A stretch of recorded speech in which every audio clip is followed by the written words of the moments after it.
Chase Hampton. Then we'll go back to questions for Coach Tadlock. Go ahead, Coach. Hey, good afternoon, guys. Boy, I tell you, Army's to be commended. Coach Foster and his team they're a tough group of kids, and obviously we appreciate everything the Army and the military does for our country, and it's different playing them. Chase and I were just talking about how disciplined they are in all phases of the game, and it's refreshing to watch the game played that way. Thought Chase was really outstanding today, gave us 6 solid innings, and obviously Queen and Micah came in there at the back end and threw the ball really well. And again, we're just thankful to be in this position. All right, we'll start with questions for Chase, and we will start with Eric Kelly. For you, what allowed you to settle down there in those middle innings and really be successful and put some zeros up on the board? I would like to say kind of just throwing the ball across the plate and letting the defense work. And that's what really helped me get through those middle innings. Go to Phil Mayer.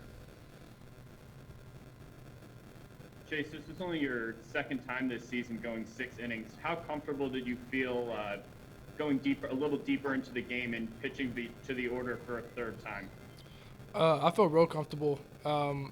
Their third round going through the order, I kind of felt like I had their weaknesses, and I just played to the weaknesses, and I got outs. Go to Don Williams.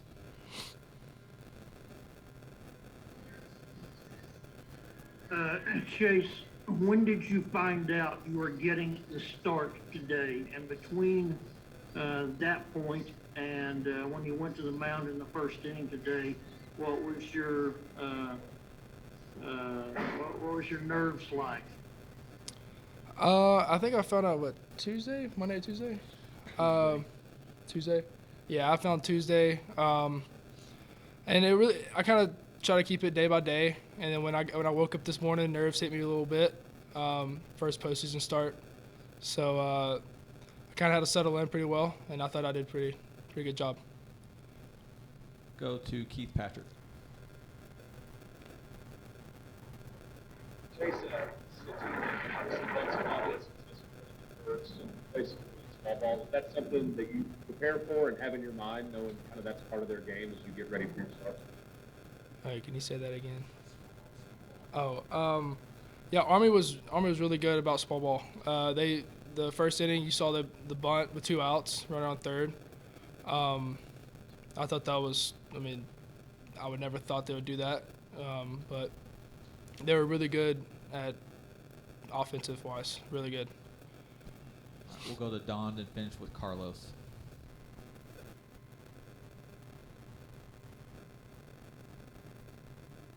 Chase, what pitch or pitches did you have the most confidence in today and feel like were most effective? I felt like my 2-seam and my slider were a good mix today. I left some across the plate with the 2-seam, but the slider was really good. Kept it down. So that was a pretty good pitch today. We'll finish with Carlos. Chase, in terms of just like you said, it was going to be a pitcher's duel early on. It was 2-1 in that third, and then you see Cal make that big swing. How much of a confidence booster? Just I don't even know if maybe a burden off your shoulders was it just to kind of see you all get that lead and then knowing the way you were pitching at that point? Oh, it was a huge relief. My thing is when we have runs, just go out there and pitch with the lead. And I thought as a defensive group, we did a really good job of playing defensively, and let's do it up there and let them hit. All right, that'll do it for Chase. We'll let him go, and then we'll start with questions for Coach Tadlock. Good job, big boy. Thank you. See you.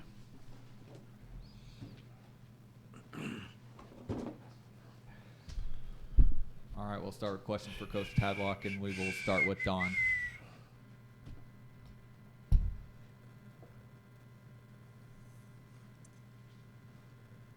Tim, what do you feel how did you feel about the play of your defense today? So that helped Chase, it seemed like, get through those. He was pitch efficient, but that helped him get through those 6 innings with some of the plays y'all made. Yeah, the two go hand in hand. Obviously, Chase is pitching ahead in the count, pitching to contact, doing a really good job, letting the guys play behind him. And guys did make some good routine plays today, and it's good to see. And, I mean, again, it's a lot of fun playing behind, guys that, pound the strike zone and pitch ahead in the count and obviously can mix too. Go to Eric Kelly. I go the length in terms of what Chase was able to do today pitch-wise. How big was that, especially in this kind of tournament, quick game atmosphere, for you to get 6 innings out of a guy who, as Phil had mentioned, had only gone 6 one other time?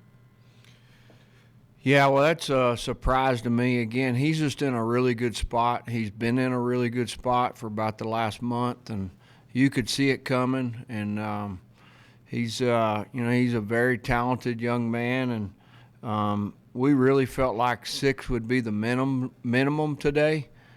Tip your hat to Army. I mean, those guys created a couple runs. I mean, it's not every day you see a 4-hole guy dragging with 2 outs, and especially that he usually pushes when he does bunt.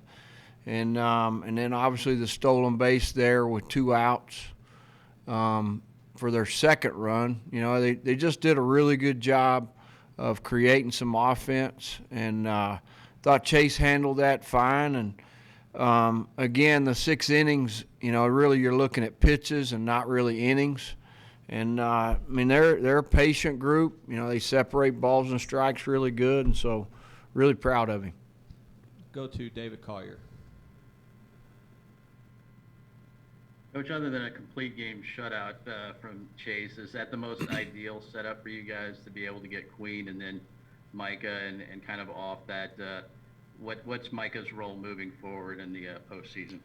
Yeah, Micah's willing to do whatever we ask him to do, which is a testament to how good a teammate he is. And he's thrown a lot of really big pitches in his career and thrown a lot of big pitches this year as a starter.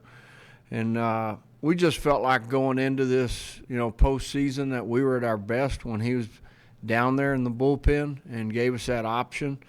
And, obviously him pitching in the game today would most likely take him out of the equation as far as for a starter for the weekend. But that'll be something we look at day to day and week to week as we go, and just felt like to have the ability to run the table here, we need him down there. Go to Phil Mayer.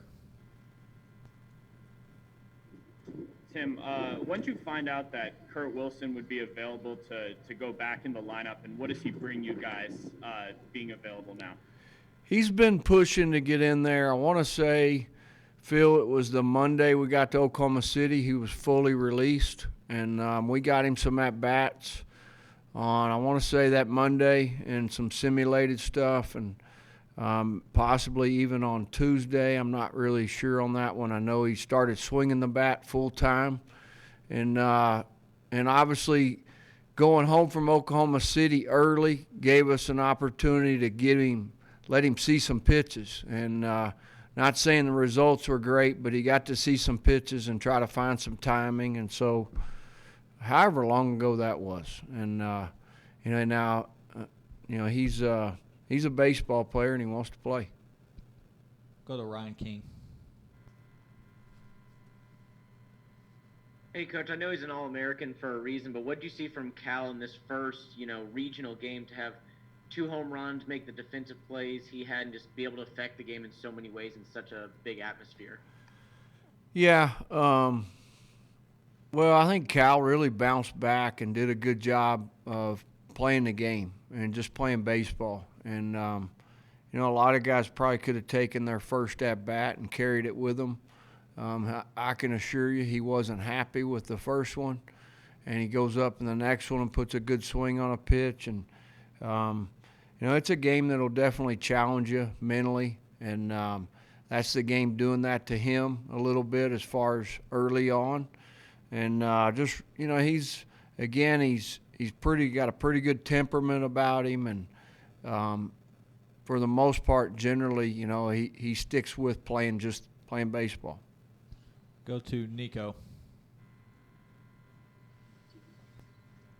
Hi, Coach. So, when you guys started making those defensive substitutions, you guys took out Eason Morrell and left in Kurt Wilson. Did that have more to do with Eason's error there, or just having faith in Kurt? It had 0% to do with the play in the inning before. It had more to do with trying to get 3 or 4 at-bats out of him and have some margin for error and have a lead and put our best defender in center field. We'll go to Eric Kelly, then Don Williams to close. Talk about Cal specifically, but just the bats as a whole. How nice was it to see, especially after last weekend and the mental challenge that probably came with that, just to see him break out a little bit, especially with the long ball. Yeah, I mean, I'd have to go back and look at it. I'd be willing to bet he hit some balls hard last weekend and maybe didn't have much to show for it. And again, he's a guy that for the most part goes pitch to pitch, and it's not about results. It's about playing and trying to help the guy behind him and in front of him. And it's fun when a guy's sitting in the middle of the order that's a switch hitter can do that. We'll go to Ronald Dendon. Obviously, last week is last week, and now you guys are on to the regional, and it's always good to win, but what did it feel like just to get that first W in this regional to, sort of take some of that pressure off the team? It always feels good, and you can enjoy it over dinner, and then you got to move on. And it's a better feeling than the alternative, that's for sure. But hopefully the guys are thankful for the results they have and get ready to go tomorrow. All right, we'll finish with Don right here. Hey, Kim, can we assume that Monteverde is your starter tomorrow? I would think so, Don.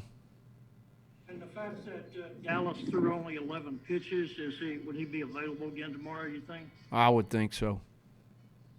And the fact that the game ended at 1:45 and you got a day and a half basically between games now, what do you tell your guys about how to manage their time between now and when they show up again at the ballpark tomorrow evening? Yeah, to take care of their bodies and be rested. And, it is a later game tomorrow, and try to get some rest. All right, that'll do it for Coach Tadlock. Thank y'all.